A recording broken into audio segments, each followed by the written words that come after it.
अस्सलामुअलैकुम रहमतुल्लाहि व बरकातुहू। कैसे हैं आप सब। Welcome to my YouTube channel English Prism. आज के इस लेक्चर में हम डिस्कस करने जा रहे हैं मिर्ज़ा गालिब की एक और पोइम हमारे पास है, बगीचा इत्फाल। अपनी प्रीवियस लेक्चर में हम मिर्ज़ा गालिब का इंट्रोडक्शन और इनकी एक पोइम को डिस्कस कर चुके हैं। अगर आप इनके इंट्रोडक्शन के बारे में जानना चाहते हैं तो प्लीज़ आप हमारी प्रीवियस वीडियो को देखिएगा। स्टार्ट करते हैं आज का लेक्चर।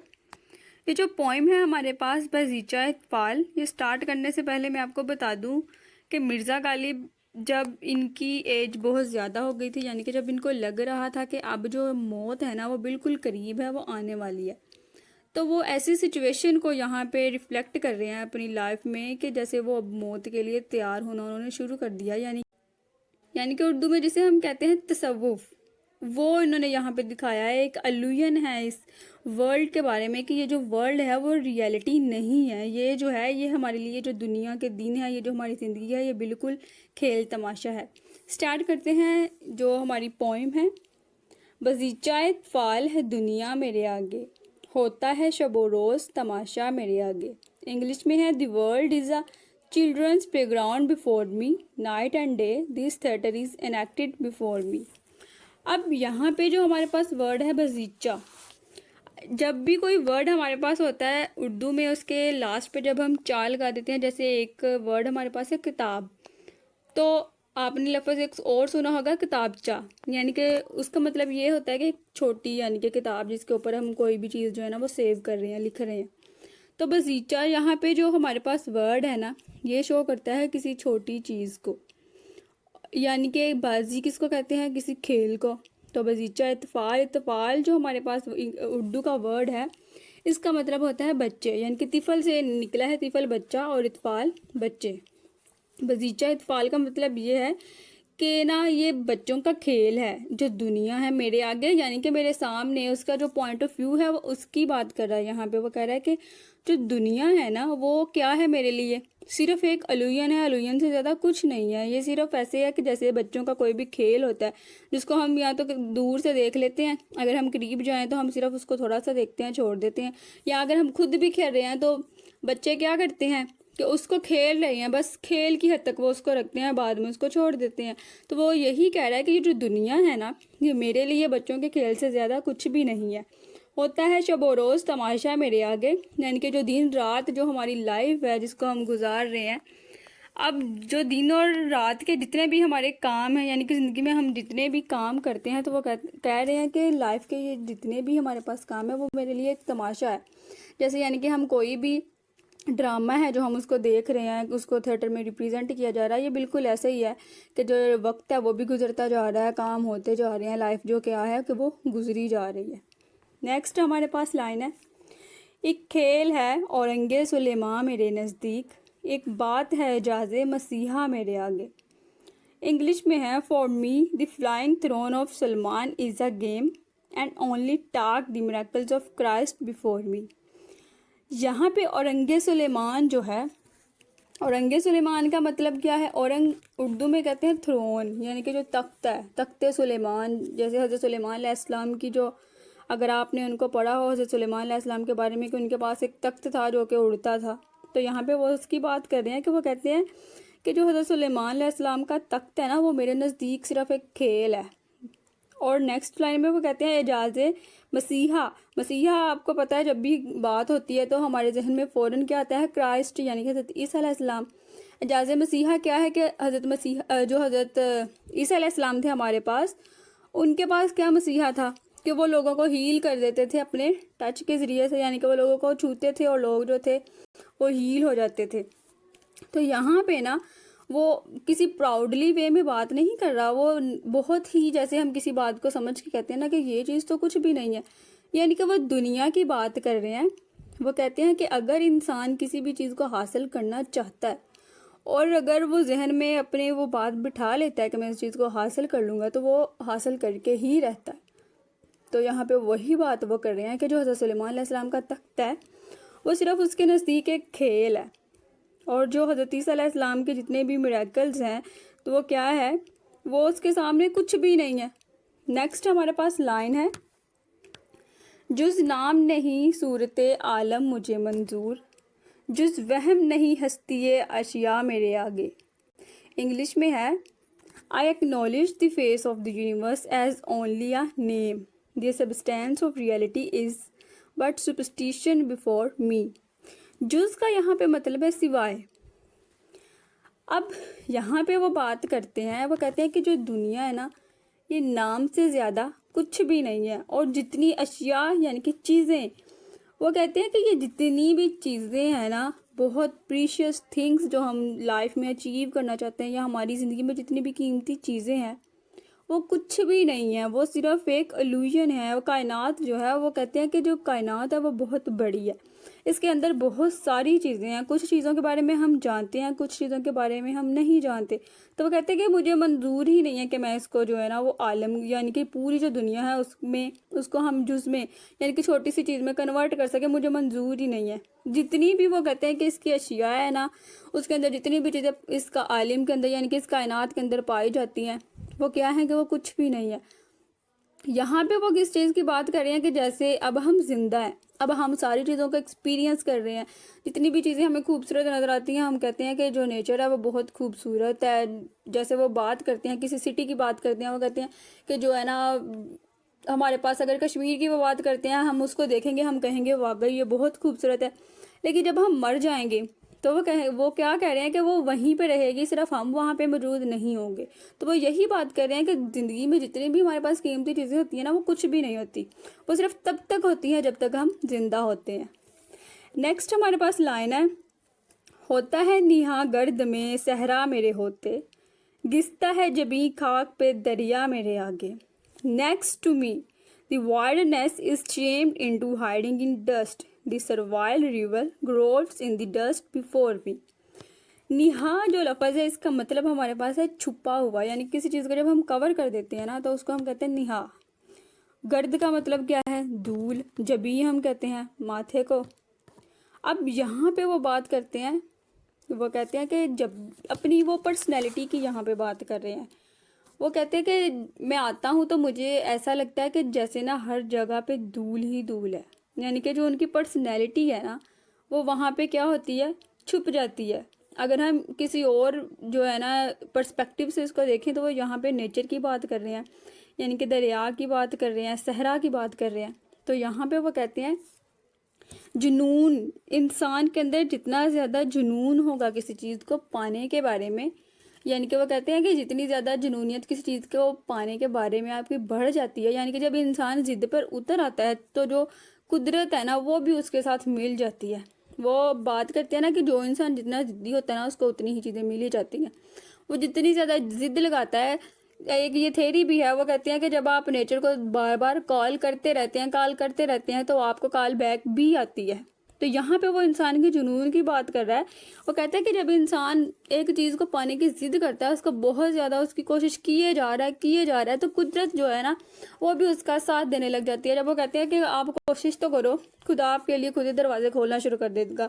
यानी कि हम जिस रास्ते की तरफ चल पड़ते हैं, हमें उस रास्ते की सारी चीज़ें खुद ब खुद ही हमें मालूम होना शुरू हो जाती है और हम अपनी मंजिल पर पहुँच जाते हैं।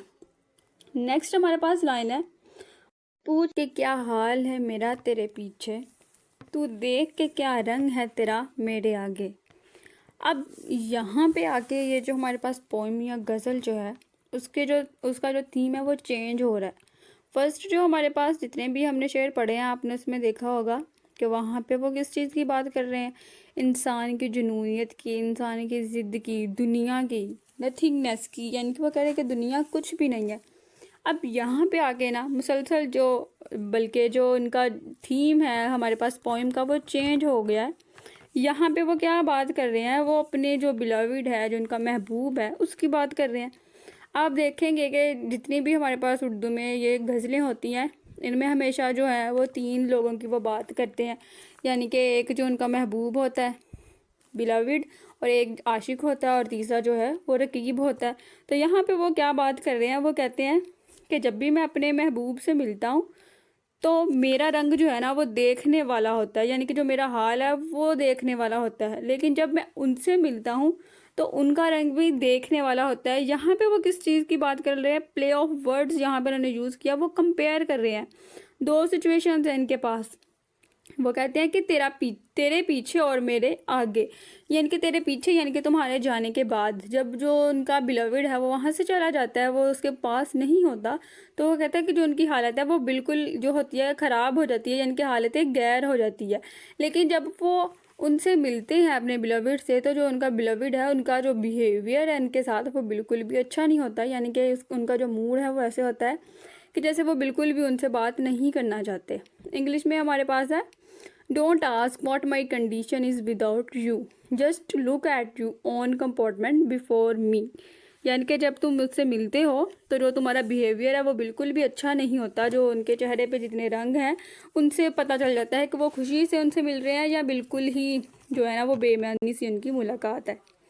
नेक्स्ट हमारे पास लाइन है, सच कहते हो खुद बीन खुद आ रहा हूँ, ना क्यों हूँ बैठा है बुते आईना सीमा मेरे आगे।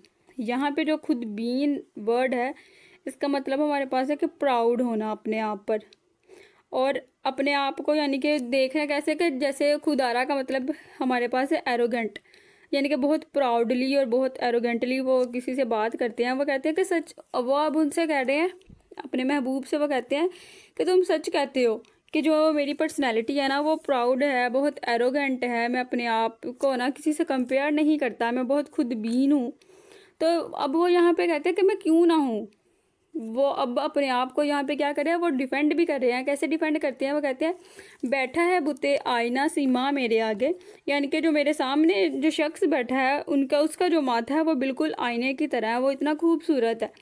अब यहाँ पे वो क्या कर रहे हैं कि वो ये अपनी बात जो है ना वो उसको यहाँ पे अपने आप को बुरा नहीं कह रहे, ना ही अपनी पर्सनैलिटी को बुरा कह रहे हैं, वो जो सामने वाला पर्सन है ना उस पर बात डाल रहे हैं, उसके उनका जो बिलविड है वो कहता है कि हाँ मैं ऐसा हूँ, यानी कि मैं एरोगेंट हूँ, मैं बहुत प्राउड भी हूँ, लेकिन इसकी वजह ये नहीं है कि मेरी पर्सनैलिटी ही ऐसी है, बल्कि ये इस वजह से है कि जो मेरे सामने वाला ऐसा है, यानी कि जो मेरे सामने वाला है उसने ही मुझे ऐसा कर दिया है। यानी कि वो जितनी भी उनकी उनकी जो खामियां हैं वो उसको मान नहीं रहे, बल्कि वो क्या है कि बहुत ही एक चालाकी से दूसरे के ऊपर डाल रहे हैं कि उसकी वजह से मैं भी ऐसा हो गया हूँ। इसकी जो हमारे पास इंग्लिश है वो है, true I appear consumed by the necessities of adornment but of course an idle mirrors my reflection before me. Next हमारे पास लाइन है, फिर देखिए अंदाज़े गुलफशानी गुफ्तार रख दे कोई पैमाना सहबा मेरे आगे। अब यहाँ पे वो गुलफशानी का मतलब होता है कि किसी के ऊपर ना आप फूल फेंक रहे हैं, इनके शावरिंग ऑफ फ्लावर्स। इसके अलावा हम इसको कहते हैं कि जब कोई बहुत ही अच्छा बोलता है, यानी कि किसी की जो बात करने का स्टाइल है वो बहुत ही खूबसूरत होता है, तो उसको हम कहते हैं कि इसकी बातों से फूल झड़ते हैं, तो यहाँ पे वो वही बात कर रहा है। गुफ्तार का मतलब होता है बात करना। अब यहाँ पे जो उन्होंने वर्ड सेकंड लाइन में यूज़ किया ना, पैमाना है सहबा, इसका मतलब है सहबा कहते हैं वाइन को, यानी कि शराब को, और पैमाना क्या है, कप को।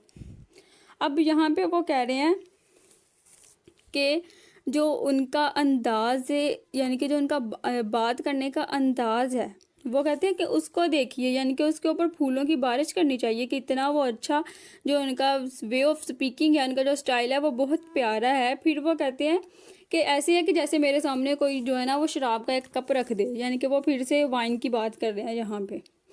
इसकी इंग्लिश है, then witness the blossoming manner of speech just place a decanter of wine before me. Next हमारे पास लाइन है, नफ़रत के गुमा गुजरे हैं मैं रश्क से गुजरा, क्यों कर कहूँ लो नाम ना उनका मेरे आगे। इंग्लिश में है, I was presumed hostile where I am merely jealous, why should I say don't take that name before me. अब यहाँ पे वो ना इंट्रोस्पेक्शन की बात कर रहे हैं, यानी कि वो क्या एक फीलिंग को, एक सिचुएशन को बयान कर रहे हैं कि यहाँ पे वो बात कर रहे हैं कि जब कोई भी जो पर्सन है वो उनके बिलवेड का उनके सामने नाम लेता है तो उनको यहाँ पे जेलसी फील होती है, यानी कि वो अपने जेलसी का इजहार कर रहे हैं। वो कहते हैं कि जब कोई बात करता है, उनके जो बिलवेड है उनके बारे में बात करता है, तो जो मिर्ज़ा गालिब हैं वो कहते हैं कि वो ऐसे उसका जो रिएक्शन देते हैं कि जैसे उनको ये बात पसंद नहीं आई, यानी कि उसके बारे में बात करना मिर्ज़ा जो गालिब हैं उनको पसंद नहीं आ रहा है। लेकिन वो कह रहे हैं कि हकीकत में ऐसा नहीं है, हकीकत ये है कि उनको जेलसी फील होती है कि कोई जो है ना वो उनका नाम ले या उनके बारे में बात करे। तो यहाँ पे वो कहता है कि इसकी वजह ये नहीं है कि मुझे उनका नाम लेना अच्छा नहीं लगता, बल्कि ये है कि वो उनके बारे में यानी कि उनकी बिलविड के बारे में बात करे, ये अच्छी बात नहीं है। नेक्स्ट हमारे पास लाइन है, ईमान मुझे रोके है जो खींचे है मुझे कुफ्र, काबा मेरे पीछे है कलीसा मेरे आगे। इंग्लिश में हमारे पास लाइन है, faith retards me where idols lure me, Kaaba is behind me the church is before me. यहाँ पे आपको जो मीनिंग्स हैं उनकी तो समझ आ गई होगी, इसमें कोई भी ऐसा वर्ड मुश्किल नहीं है। यहाँ पे वो बात कर रहे हैं जो इंसान की जो फितरत है उसके अंदर जितने भी यानी कि इनर हमारे कॉन्फ्लिक्ट हैं वो उसके बारे में बात कर रहे हैं कि जो वो कह रहे हैं कि जो इंसान है ना उसकी फितरत यही है कि जो अच्छी चीज़ें भी हमें अट्रैक्ट कर रही होती हैं और बुरी चीज़ें भी हमें अट्रैक्ट कर रही होती हैं, यानी कि जो एवल्स हमारे पास है वो भी हमें अपनी तरफ अट्रैक्ट कर रहे होते हैं। हमारा दिल कभी ऐसे काम करने को करता है जो कि हमारे रिलीजन में या ह्यूमैनिटी में वो अच्छे नहीं समझे जाते। तो यही यहाँ पे वो बात कर रहे हैं कि मुझे मेरा ईमान रोकता है जब जो है ना कुफर मुझे अपनी तरफ खींचने की कोशिश करता है। फिर वो कहते हैं कि मैं क्या करूँ, मेरे पीछे काबा है और मेरे आगे क्या है कि चर्च है। अब यहाँ पे जो दोनों चीज़ें हैं वो क्या हमारे पास पाक है, काबा जो है वो भी उसकी बहुत ही वो क्योंकि एक होली प्लेस है तो उसकी भी बहुत इज़्ज़त है, एहतराम है, और जो चर्च है उस वो भी रिलीजन में बहुत ही ज़्यादा हमारे पास क्या है कि पाक जगह समझी जाती है, उसकी भी बहुत ज़्यादा इज़्ज़त और एहतराम है। तो यहाँ पे जो इनर कॉन्फ्लिक्ट होते हैं इंसान के अंदर यानी कि जो रोंग वर्सेस राइट की वो यहाँ पे बात कर रहे हैं कि वो कहते हैं कि मैं ये अपनी ज़िंदगी में एक ऐसी सिचुएशन पे हूँ यानी कि ऐसे मुकाम पे हूँ कि मुझे समझ नहीं आ रहा कि मैं किस तरफ जाऊँ। यानी कि वो अपनी ज़िंदगी की बात कर रहे हैं कि जैसे हमारे ये कॉन्सेप्ट हमारे यहाँ समझा जाता है कि लाइफ में ना अगर हम बुरी चीज़ों से रुक जाएंगे तो मरने के बाद जो हमारी ज़िंदगी है वो बेहतर हो जाएगी।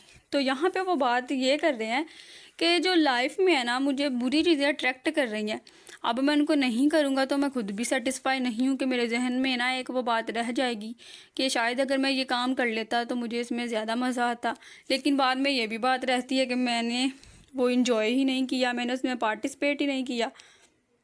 तो यहाँ पे वो किस चीज़ की बात कर रहे हैं, इनर कॉन्फ्लिक्ट की बात कर रहे हैं। नेक्स्ट हमारे पास है जो लाइन है वो है, आशिक हूँ पामशूक फरेबी है मेरा काम, मजनू को बुरा कहती है लैला मेरे आगे। अब यहाँ पे ये लाइन देखिए, वो कहते हैं कि मैं आशिक हूँ। अब वो यहाँ पे मान रहे हैं कि मैं आशिक हूँ। अब वो कहते हैं कि उनका जो काम है वो क्या है कि अपनी मशूक को फ़रेब देना। अब जो रवायती उर्दू की हमारे पास जितनी भी गज़लें हैं उसमें ये कहा जाता है कि उनका जो महबूब है वो क्या करता है कि उनको टाइम नहीं देता, उनकी तरफ देखता नहीं है। लेकिन यहाँ पे उन्होंने ये बात ही चेंज कर दिया। वो कहता है कि यहाँ पे ना मैं अपने जो उनका जो मशहूर है यानी कि जो उनका महबूब है वो कहते हैं कि मैं उनके साथ फ्लर्ट करता हूँ, यानी कि मैं उनको फ़रेब देता हूँ कि इतनी मेरी आदत ही ऐसी है कि मैं इतना ज़्यादा लोगों को अपनी तरफ माइल कर लेता हूँ, यानी कि लोग मेरी पर्सनैलिटी को इतना अच्छा समझते हैं या मुझसे इतने ज़्यादा इम्प्रेस होते हैं कि वो यहाँ पे बात कर रहे हैं लैला और मजनू जो है वो एक कपल है, आपने इनकी भी कहानी सुनी होगी। वो कहते हैं कि मैं इतना ज़्यादा फ्लर्ट हूँ यानी कि मैं इतना ज़्यादा फ़रेब दे देता हूँ किसी को कि अगर मैं लैला से भी बात करूँ तो वो क्या है कि मेरे सामने मजनू को बुरा कहना शुरू कर देगी, यानी कि अगर मैं उससे लैला से प्यार भरी बातें करूँगा तो वो क्या है कि मेरे सामने मजनू को भी छोड़ देगी। नेक्स्ट हमारे पास लाइन है, बल्कि इसकी इंग्लिश हमारे पास है, I desire my craft is so seduce the desired the beloved Laila insults the lover Majnu before me. Next हमारे पास लाइन है, खुश होते हैं पर वस्ल में यूँ मर नहीं जाते, आई शब हिजरा की तमन्ना मेरे आगे। अब वस्ल का मतलब होता है मिलना, यानी कि जब मिलते हैं हम किसी से तो उसको हम कहते हैं वस्ल की ये रात आई है, यानी कि मिलने की रात आई है। तो अब यहाँ पे वो कहते हैं कि जब हम किसी से मिलते हैं यानी कि जब आशिक अपने मशूक से मिलता है, अपने महबूब से मिलता है, तो वो बहुत ज़्यादा खुश होता है। लेकिन वो कहता है कि ये खुशी इतनी भी खुशी नहीं होती कि जैसे हम कहते हैं कि हम तो खुशी से मर ही जाना चाहते हैं। वो यहाँ पे क्या यूज़ कर रहे हैं, हाइपरबोल को यूज़ कर रहे हैं कि लोग कहते हैं कि इतनी खुशी, ये बात तो बहुत खुशी की बात है कि मेरा दिल करता है कि इस खुशी से मैं मर ही जाऊँ। वो कहता है कि हाँ खुशी की बात है, खुशी भी है, लेकिन इतनी खुशी भी नहीं है कि इस खुशी से मरा जाए।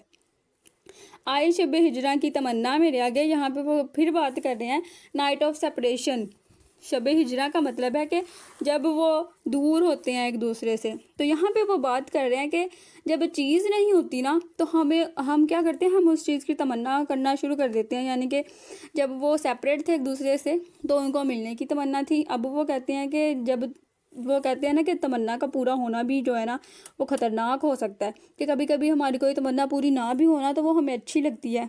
जैसे हम अगर किसी चीज़ को पाना चाहते हैं ना, हम उसके लिए बहुत ज़्यादा कोशिश कर रहे हैं, हमने बहुत ज़्यादा स्ट्रगल किया है अपनी लाइफ के बहुत साल जो है ना एक चीज़ के पीछे हमने रोते रोते गुजार दिया। जब हमें वो चीज़ मिल जाती है तो फिर भी ना हमारे दिल में एक खालीपन सा जो है ना वो महसूस होता रहता है। तो वो कहता है कि कोई भी चीज़ जो है ना, कोई भी चीज़ जो है वो इतनी ज़्यादा इम्पोर्टेंट या इतनी ज़्यादा शदीद तरीन नहीं होती कि इंसान उससे मर जाए। अगर उसको नहीं मिलेगी तो वो मर जाएगा, या अगर उसको मिल जाएगी तो वो खुशी से मर जाएगा।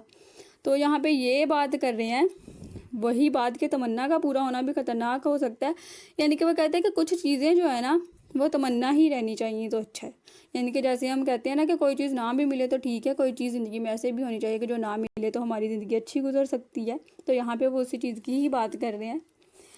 इसकी इंग्लिश हमारे पास है, joy prevails but union need not signal death, hearing of the dark night of my soul came before me.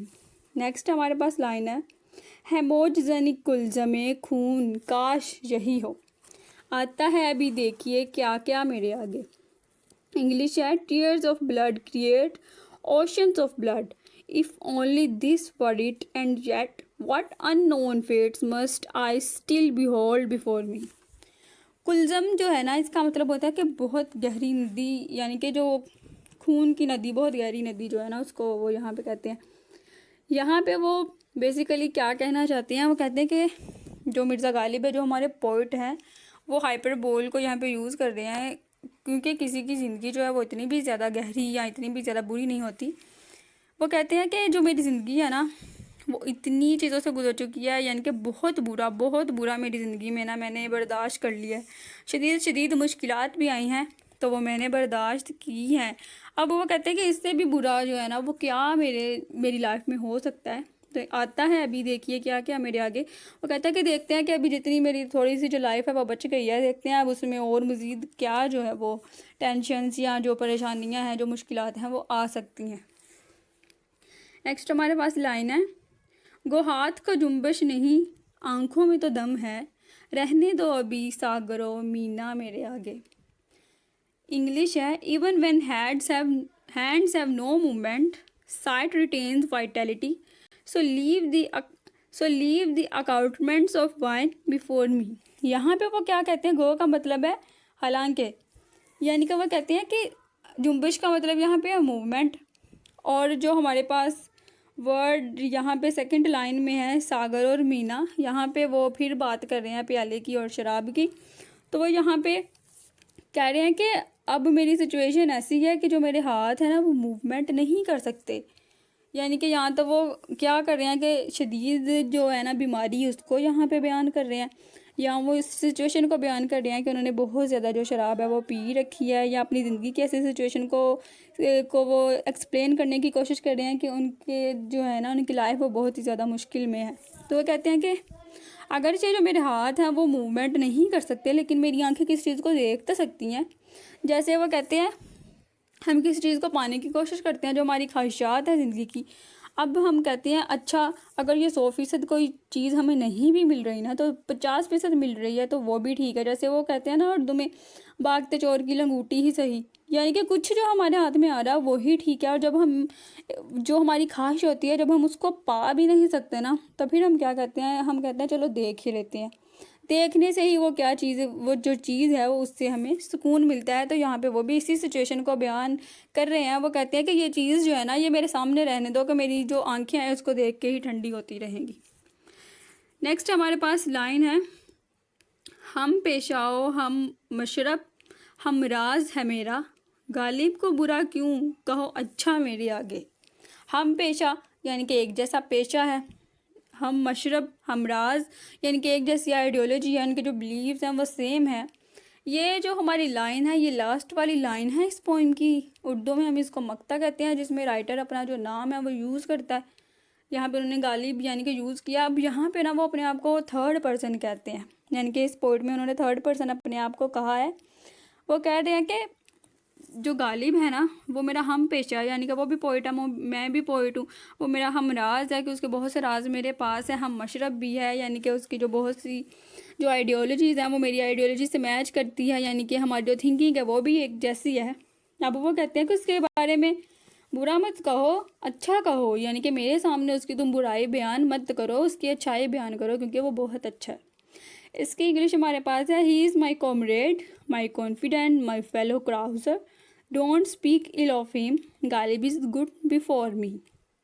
इसके जो थीम है वो हर जो 4-5 जब हमने शेर पढ़े हैं वहाँ पे चेंज हुए हैं, जो कि मैंने आपको बताया कि पहले वो लाइफ के बारे में बात कर रहे हैं कि नथिंगनेस के बारे में बात करते हैं, फिर वो अपनी बिलविड जो है उनके बारे में बात करना शुरू कर देते हैं। तो क्या है कि यहाँ पे हमारे पास जो थीम है वो चेंज हो रहे हैं और इसको हमने डिस्कस कर लिया है। नेक्स्ट वीडियो में हम नेक्स्ट टॉपिक के साथ मिलते हैं, तब तक अपना ख्याल रखिएगा और हमारे चैनल को प्लीज़ सब्सक्राइब कीजिए और दूसरे लोगों और दूसरे स्टूडेंट्स के साथ शेयर भी कीजिएगा। मिलते हैं नेक्स्ट वीडियो में। So don't forget to like share and subscribe my channel. अल्लाह हाफिज़।